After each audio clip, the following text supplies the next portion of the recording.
14వ అధ్యాయం మొదటి 10 వచనంలో చదివితే చాలా చక్కగా మనకు అర్థమవుతుంది. మనం అర్థం చేసుకోవడానికి మొదటి సమూయేలు గ్రంథము 14వ అధ్యాయము మొదటి నుండి 10 వచనము మార్చి చదువుకుని దైవవాక్యాన్ని ధ్యానం చేద్దాం. ఆ దినము సౌలు కుమారుడైన యోనాతాను తన తండ్రితో ఏమీయూ చెప్పక తన ఆయుధములను మోయు పడుచు వారిని పిలిచి అవతలనున్న ఫిలిష్తీయుల దండు కావలి వారిని హతము చేయ పోదము రమ్మనెను.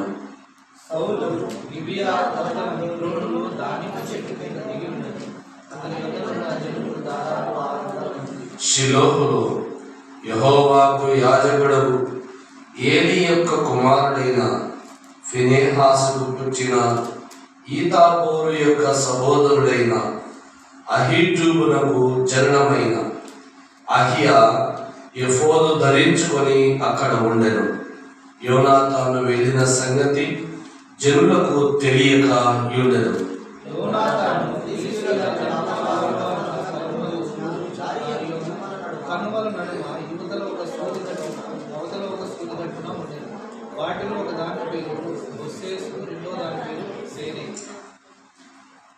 ఒక దాని కొమ్ము మిక్కసు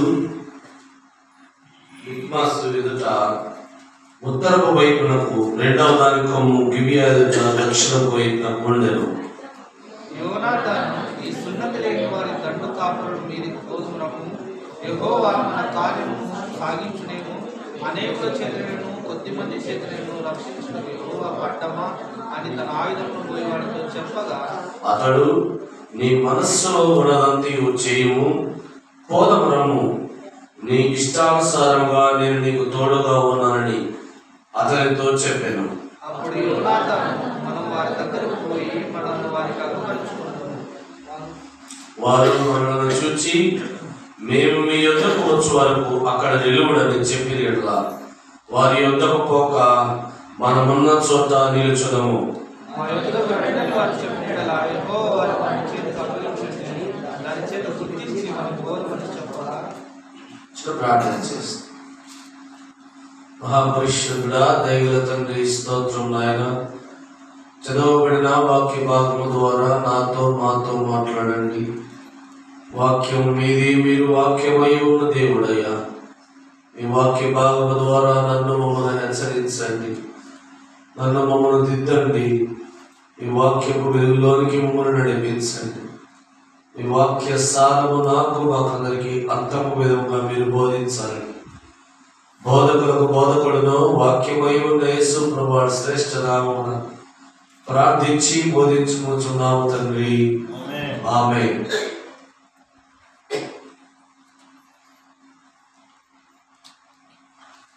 చదువుకున్నటువంటి వాక్య భాగములో రాజైన సౌలు కాలంలో ఇశ్రాయేలు వారి మీదికి ఫిలిష్తీయులు దండెత్తి వచ్చారు.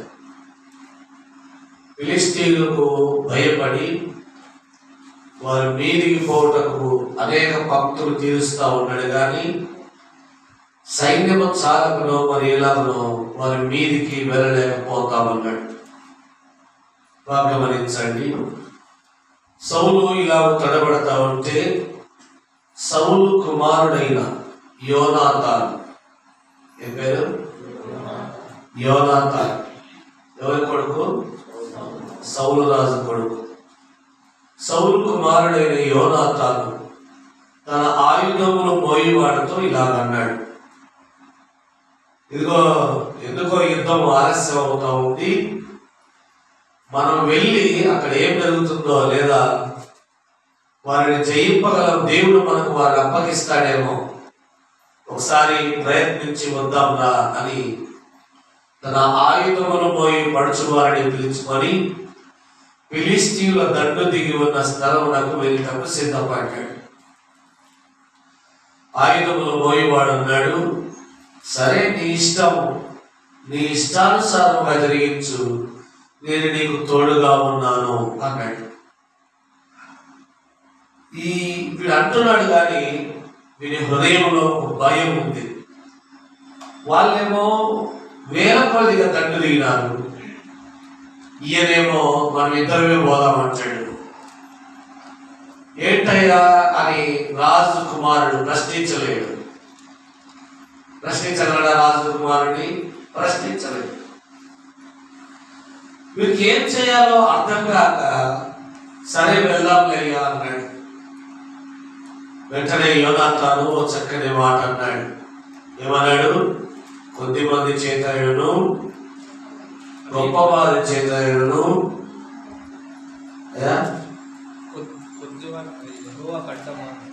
యెహోవాకు అడ్డమా. మరొకసారి 6వ వచనం చదవండి. యెహోవా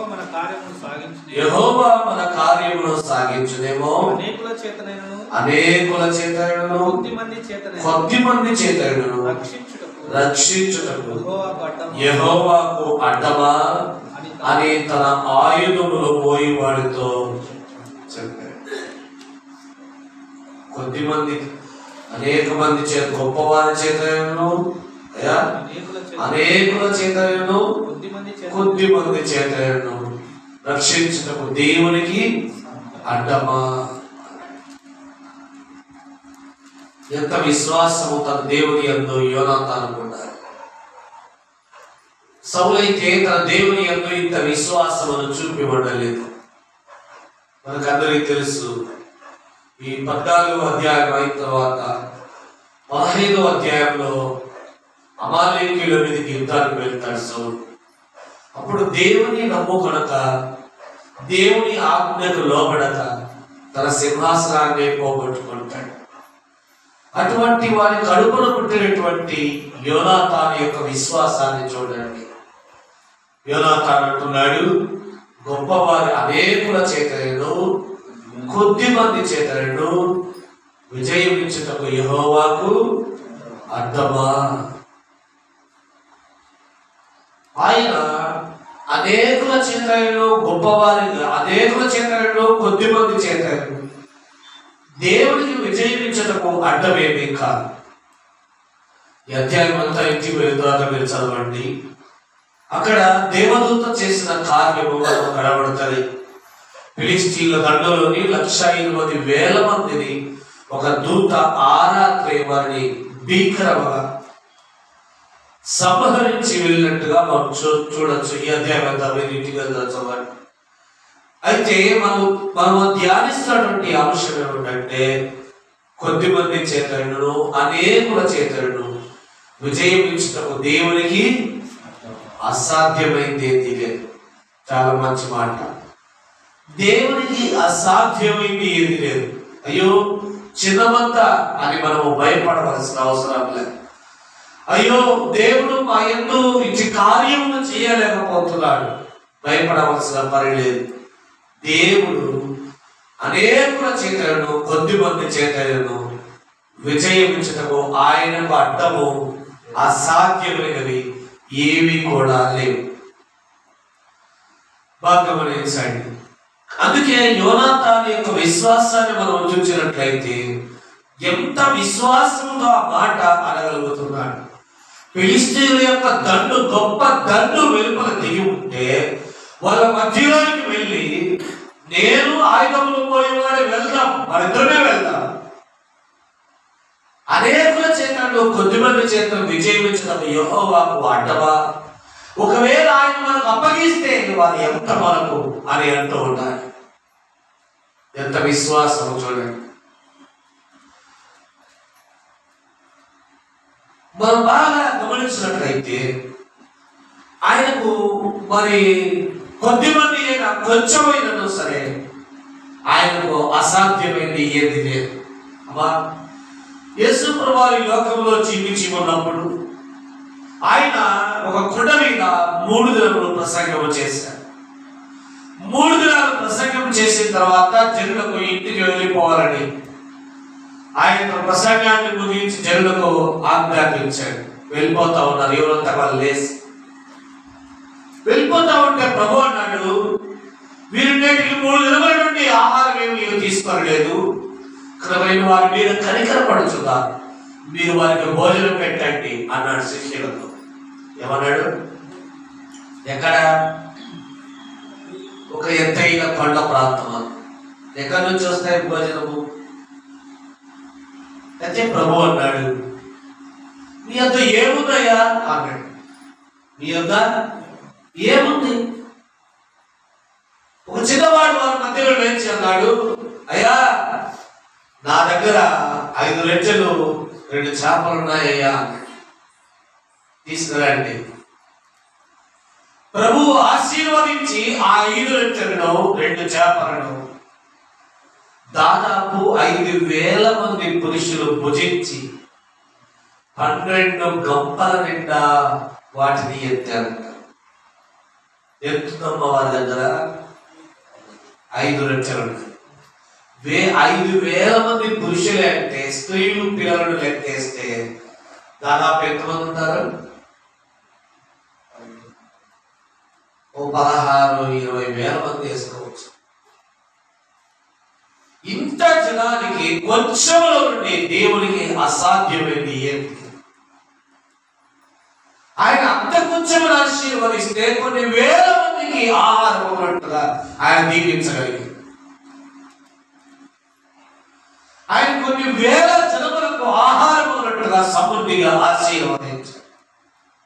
అదే విశ్వాసాన్ని యోనాతాను కూడా తన జీవితంలో వెల్లడిపరుస్తూ ఉన్నాడు.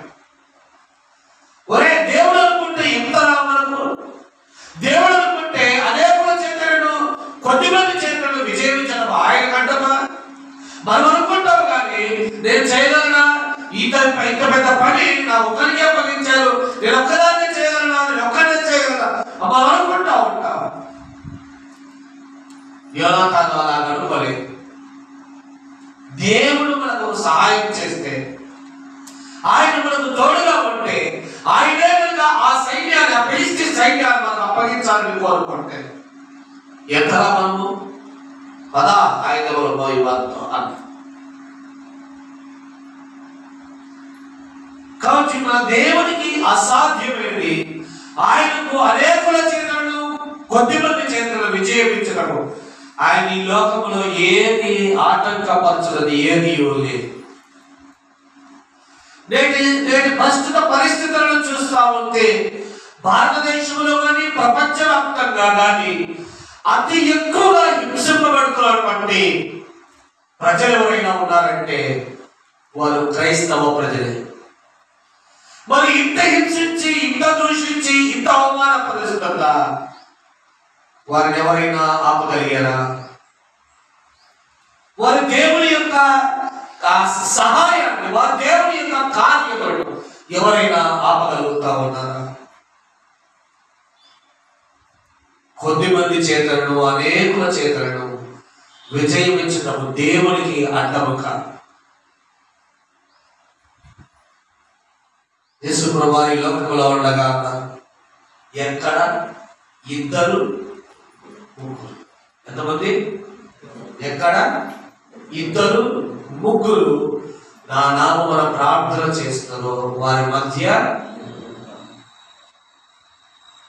అయ్యా వేల కొలదిగా భక్తులు ప్రార్థన చేసే చోట నేనుంటా అనలేదు ప్రభు. ఇదిగో లక్షల కొలదిగా కూడుకుంటున్న సంఘాల్లో నేనుంటా అనలేదు ప్రభు. ప్రభువుకు ఎంతమంది మెజారిటీ అంటే 2 ముగ్గురు. ప్రభు ఇంకా అనేక సంగతులు మనం ఇలా చెప్పుకుంటూ పోతే కూడా ప్రభు అతని ఆకలకు సూచనలు చెప్తూ తన జనుల గురించి మాట్లాడుతూ కూడా అన్నాడు, అనేకులు నా వారు కాదు, నా వారు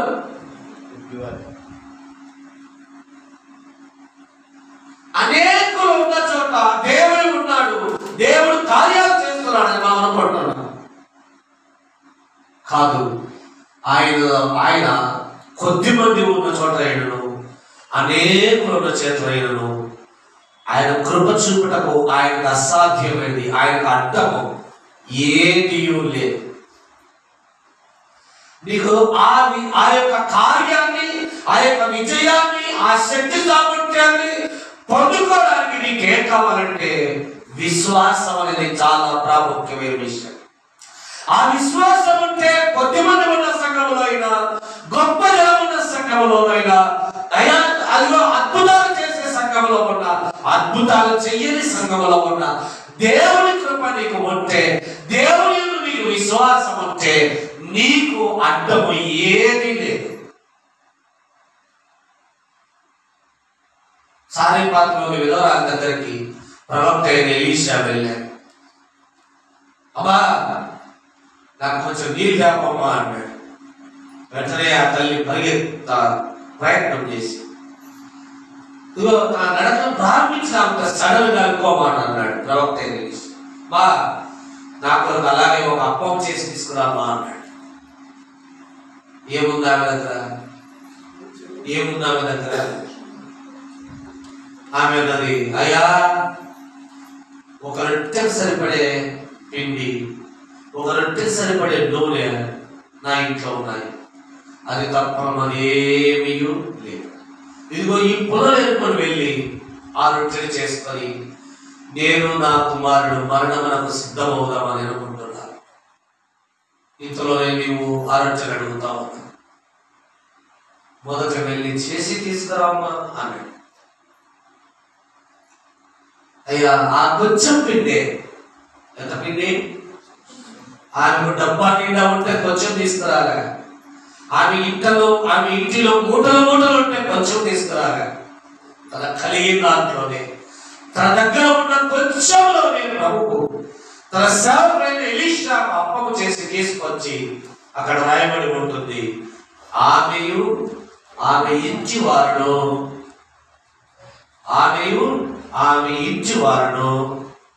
ఆ భూమి మీద వర్షము పడేంత వరకు, ఆ కరువు తొలగిపోయేంత వరకు భోజనము చేయించు వచ్చని అని రాయబడి ఉంటుంది. ఎంత ఇచ్చిందయ్యా ఆమె? నా దగ్గర ఉన్నది కొంచెం, కొంచెములోనూ ఎక్కువలోనూ ఆయనకు ఆశీర్వదించడం ఏది అడ్డం రాదు. కొంచెమును గొప్పదానిగా చేయటమును, గొప్పవి నీవు అనుకుంటున్నవి కొంచెంగా చేయటమును దేవునికి అసాధ్యమైనది ఏది లేదు. మా గమనించ, ఒకసారి గిద్యోను కూడా దేవుడు యుద్ధానికి పంపాడు. చూడండి, న్యాయాధిపతుల గ్రంథం 7వ అధ్యాయం.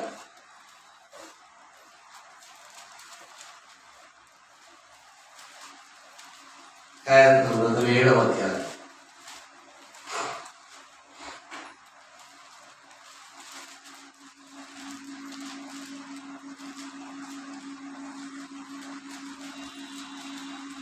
మొదటి నుండి 7 వచనాలు చదవాలి. చదివితే చాలా మంచిది, మనకు అర్థం అవుతుంది. చదవండి. అప్పుడు యెరుబ్బయలు అనగా గిద్యోనును అతనితో ఉన్న జనులందరూ వేకువన లేచి హరోదు బావి యొద్ద దిగగా, లోయలోని మోరే కొండకు ఉత్తరముగా మిద్యానీయుల దండుపాలెము వారికి కనబడెను.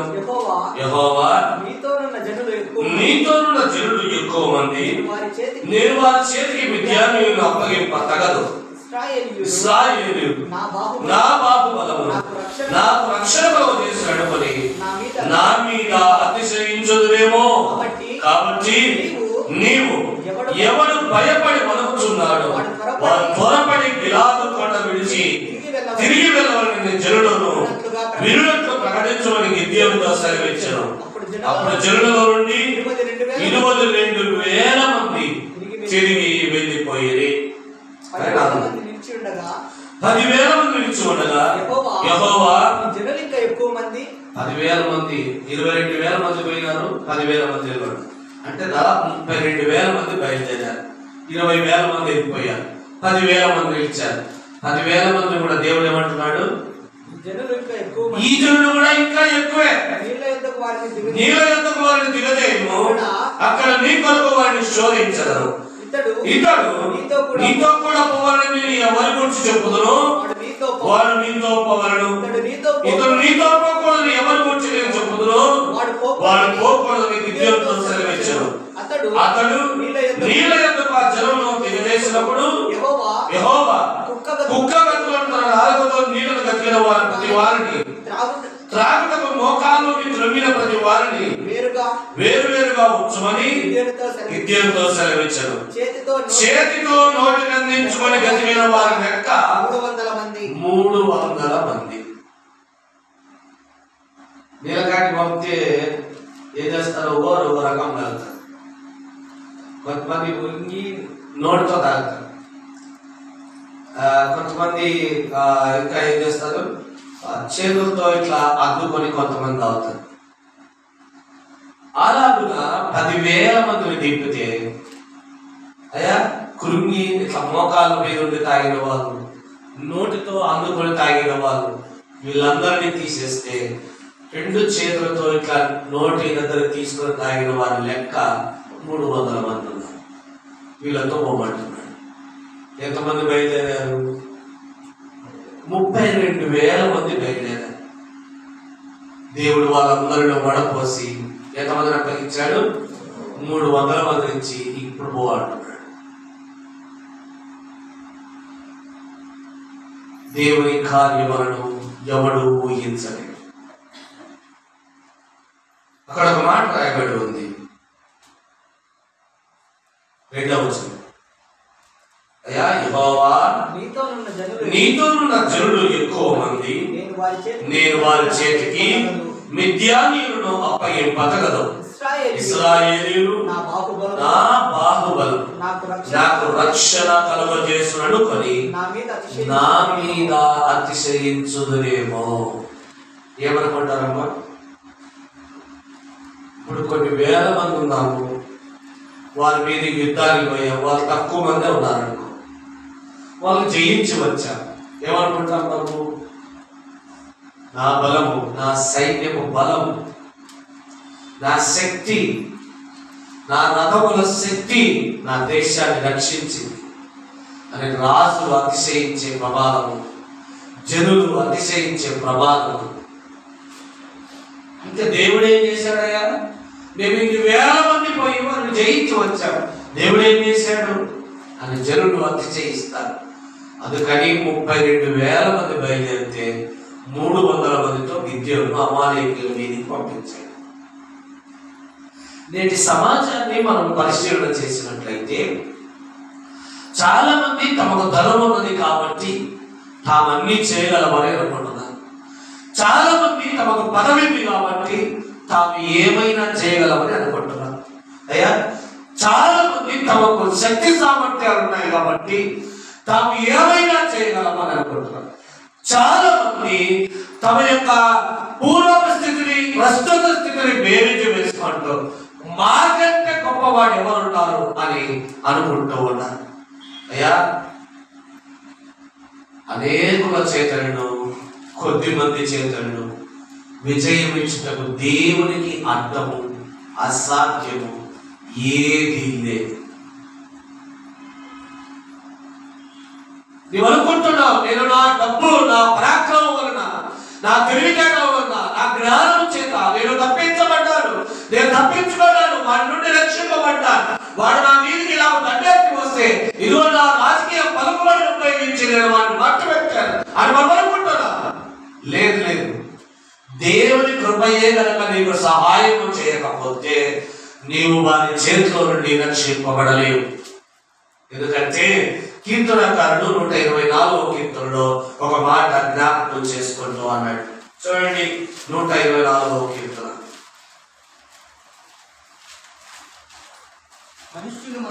మనుష్యులు మన మీదికి లేచినప్పుడు యెహోవా మనకు తోడైమని వారి ఆగ్రహము మన పైన రగులుకొనినప్పుడు యెహోవా మనకు తోడైమని వారు మనలను ప్రాణముతోనే మృంగి వేసి ఉందురు.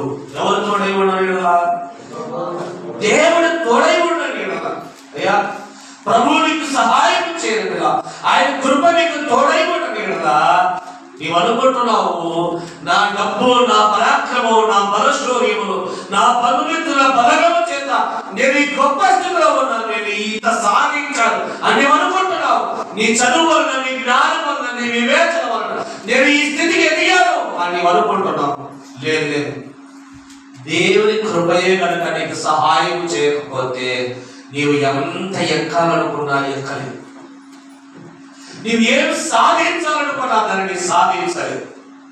దేవుని కృపయే కనుక సహాయం చేయకపోతే నీవు చేసిన ఈ గొప్ప కార్యములు అవి నీ వలన అయినవి కావు, నీ వలన అయినవి కావు.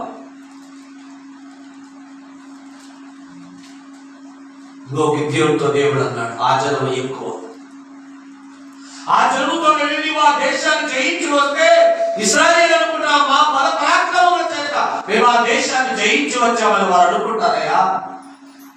మా దేవుడు మాకు ఏం సహాయం చేశాడు, మేము ఇంతమంది వెళ్ళగలిగాం కాబట్టి జయించామని అనుకుంటారు. కాబట్టి ఆ జనమంతటిని తీసి 32,000 మందిని గిద్యోను బయలుదేరితే 300 మంది నుంచి వెళ్ళి ఇప్పుడు మన ప్రభు ఎంత గొప్ప కార్యములు చేయవాడు కదా. మన ప్రభు ఎన్ని ఆశ్చర్య కార్యములు చేయవాడు. మనం అనుకుంటా ఉన్నాము కదా, ఇంతకుముందుగా మనం ధ్యానం చేసినట్లుగా మన సొంత బలము చేత, మన సొంత శక్తి చేత అని మనం అనుకుంటా ఉన్నాం. నేను కూడా అనేకులు లోకంలో మనం పరిశీలన చేసినట్లయితే చాలా మంది అంటున్నారు, దేవుడు ఏం చేశాడు, సైన్స్ అంతా చేసింది అనుకుంటున్నాడు. సైన్స్ అంతా చేస్తే ఆది కాలం నుండి సైన్స్ లేదు కదా, మరి ఆ జనమంతా ఎలా జీవించారు? దేవుని కృపయే కనుక తోడై ఉండకపోతే ఆ జనముల పరిస్థితి ఏమిటి? నేడు మనం కరెంట్ పోతే 10 నిమిషాలు ఎంతో ఇబ్బంది పడాలి.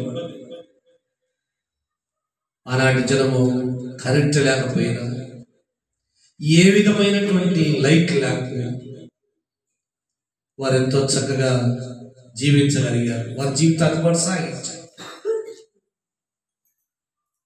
సైన్స్ మాత్రమే మనిషిని బ్రతికించదు, దేవుని కృప కూడా తోడై ఉంటేనే ఆ సైన్స్ కు ఫలితము వస్తుంది.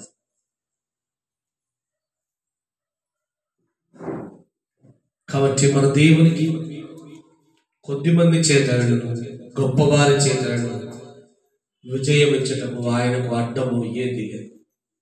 కొంచెమునైనను గొప్పదారినైనను ఆశీర్వదించటము ఆయనకు అడ్డము అసాధ్యమైనది ఏది లేదు.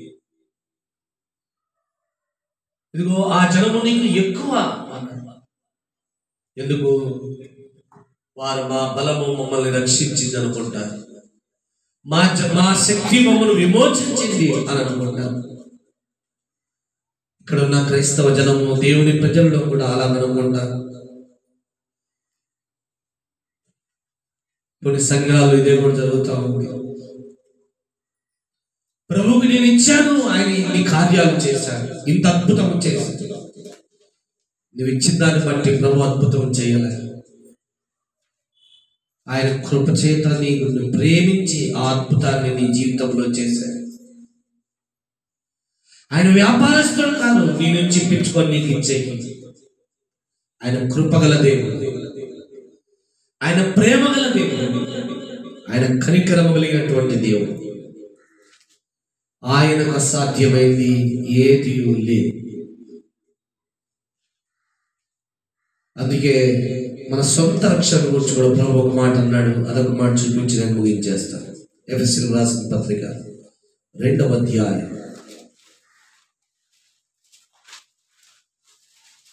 అపోస్తలుడైన పౌలు ఎఫెసీయులకు రాసిన పత్రిక 2వ అధ్యాయం.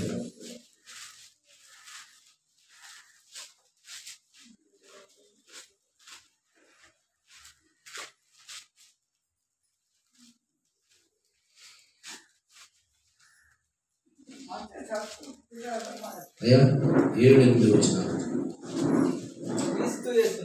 క్రీస్తు యేసునందు మనలను ఆయనతో కూడా లేపి పరలోకమందు ఆయనతో కూడా కూర్చుండబెట్టెను.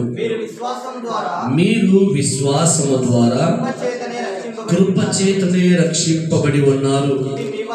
ఇది మీ వలన కలిగినది కాదు, దేవుని వరమే. దేవుని వరమే. 9వ వచనం చదవండి. అది క్రియల వలన కలిగినది కాదు గనక ఎవడును అతిశయపడ వీలు లేదు. ఏమనుకుంటారంటమ్మా? క్రీస్తు యేసునందు మనలను ఆయనతో కూడా లేపి పరలోకమందు ఆయనతో కూడా కూర్చుండబెట్టును. మీరు విశ్వాసము ద్వారా, దేని ద్వారా? విశ్వాసము ద్వారా కృపచేతనే రక్షింపబడి ఉన్నారు. యోనాతాను ఆయుధమును మోయేవాడు విశ్వాసము ద్వారా కృపచేతనే ఫిలిష్తీయులను జయించి రాగలిగాడు. గిద్యోను విశ్వాసము ద్వారా కృపచేతనే అమాలేకీయులను జయించి రాగలిగాడు. గమనించండి. అంతేగాని వారి సొంత కార్యము, సొంత బలము చేత కాదు. ఆయనకు కొద్దిమంది చేతడును, గొప్పవారి చేతడును, అనేకుల చేతడు విజయం ఇచ్చటము ఆయనకు అసాధ్యమైంది ఏది కూడా లేదు. క్రీస్తు యేసునందు రక్షింపబడిన నీవు నేను మనమందరము కూడా నీ క్రియల వలన, అయా నీ కార్యముల వలన, నీవర్పించే అర్పణముల వలన, కానుకల వలన ప్రభువు నీ ఎడల కృప చూపడం లేదు. ఆయన కృపగల దేవుడు. విశ్వాసం ఉంచితే చాలు నీ ఎడల విశేషమైన తన కృపను చూపేదే. అందువలన ఏ మనిషి, ఏ శరీరమో ఆయన అతిశయింపకున్నట్లు మీరు కృపచేతనే, విశ్వాసము ద్వారా కృపచేతనే రక్షింపబడితే గాని ఇది మీ వలనైనది కాదు. ఇది మీ సొంత క్రియల వలనైనది కాదు. ఇది మీ సొంత పనుల వలనైనది కాదు. మీరు చేసిన మంచి పనుల వలన అయినది కాదు.